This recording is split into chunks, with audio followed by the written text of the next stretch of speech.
Il y a 2 mois, je relançais ma chaîne YouTube en vous parlant de mon addiction au smartphone. Puis, j'exposais les différentes astuces pour essayer de se sortir de tout ça et créer un petit peu de temps de qualité avec ses proches et moins avec son smartphone. C'est donc normal que je fasse un petit retour d'expérience, surtout que ça a intéressé certaines personnes. Après plusieurs semaines d'expérience, je peux le dire, je passe nettement moins de temps sur mon smartphone qu'avant. Mais malgré ça, il y a quelques trucs qui me dérangent un peu et je vais revenir dessus par la suite.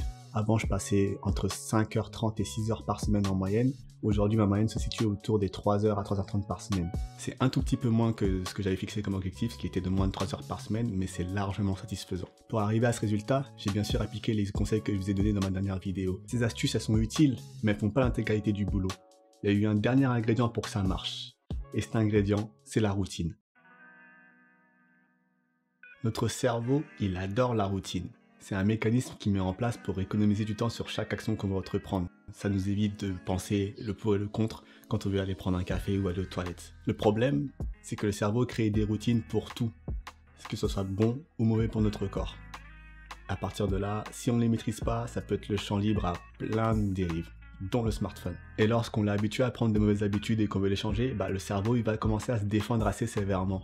C'est pour ça que souvent, lorsqu'on veut changer quelque chose, on a la flemme de le faire. C'est aussi pour ça, par exemple, lorsque vous êtes inscrit à la salle, que vous allez avoir la flemme avant d'aller dans une séance si vous n'êtes pas habitué à faire du sport. Lorsque vous allez passer à l'action, votre cerveau va se défendre contre la nouvelle habitude que vous essayez de lui imposer.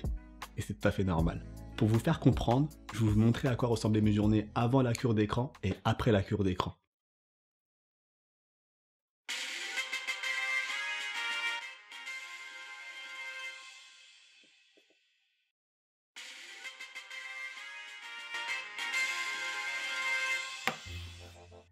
J'avais beau laisser mon téléphone à bonne distance de mon lit, dès que je coupais l'alarme, je retournais dessus. Et je restais sur mon téléphone jusqu'à ce que j'ai réellement faim pour que ça me force enfin à sortir de mon lit et aller manger mon petit déjeuner. Les résultats, ça fait un début de journée complètement raté et souvent ça conditionne le reste de la journée. Pas terrible lorsqu'on a du boulot à faire ou des projets à rendre, ou simplement même avancer sur du tournage ou du montage. À la fin, je pouvais pas m'empêcher de ressentir une certaine frustration, l'impression d'avoir gâché ma journée et en définitive d'avoir perdu du temps. S'il est possible de récupérer la plupart des choses qu'on perd dans la vie, il y a un truc qu'on peut pas récupérer, c'est bien le temps. À partir de là, j'ai mis en place quelques mesures pour changer peu à peu ces mauvaises habitudes. L'une des premières choses que j'ai modifiées à mon réveil, c'est d'aller boire de l'eau avant toute chose histoire de lancer la journée. Ensuite, le but est d'éviter de regarder un écran avant le petit déjeuner. Pour moi, ça passe par de la lecture, de la prière et un peu de sport. Bien sûr, j'ai pas réussi à faire ça du jour au lendemain. Il m'a fallu beaucoup de motivation et de répétition. Et je peux pas encore dire que ces habitudes sont définitivement ancrées dans mon cerveau. Mais au moins, je termine mes journées avec beaucoup plus de satisfaction qu'avant. J'ai réussi à réduire mon temps d'écran d'à peu près 50% en un seul mois. D'un point de vue statistique, c'est extrêmement satisfaisant. Mais il y a encore 2-3 trucs qui m'empêchent de me sentir pleinement satisfait de ma nouvelle situation. Par exemple, j'ai toujours le réflexe de tapoter mon téléphone pour savoir si j'ai pas loupé quelque chose, ce qui est stupide puisque j'ai désactivé la plupart de mes notifications. Ou encore, cette habitude de prendre son téléphone dès qu'il y a un petit temps mort qui m'a pas forcément encore quitté. À part ça, c'est que du bénéf. Je suis beaucoup mieux organisé, moins distrait dans la journée et ma qualité de sommeil s'est largement améliorée. J'aurais cru qu'avec le confinement, ça aurait été beaucoup plus dur de mettre en place ces choses-là, mais au final, je vois que ça m'a beaucoup aidé.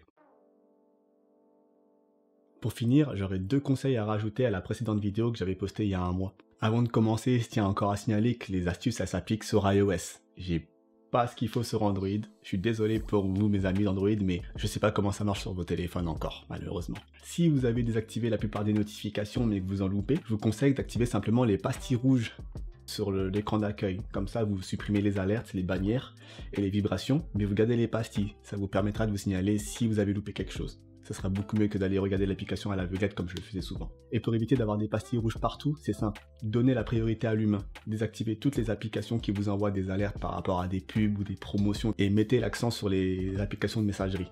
Le deuxième conseil que j'ai à vous donner, c'est d'utiliser la fonction temps d'arrêt d'iOS qui vous permet de désactiver complètement le téléphone sur certaines tranches horaires et de garder simplement les messages et les appels. Pour ma part, ça me force vraiment à lâcher mon téléphone avant d'aller dormir et c'est mieux pour le repos des yeux et du corps avant de faire un bon dodo. C'est avec ces 2 derniers conseils que je vous lâche, c'est tout pour moi et je vous dis à bientôt pour une prochaine vidéo. Peace.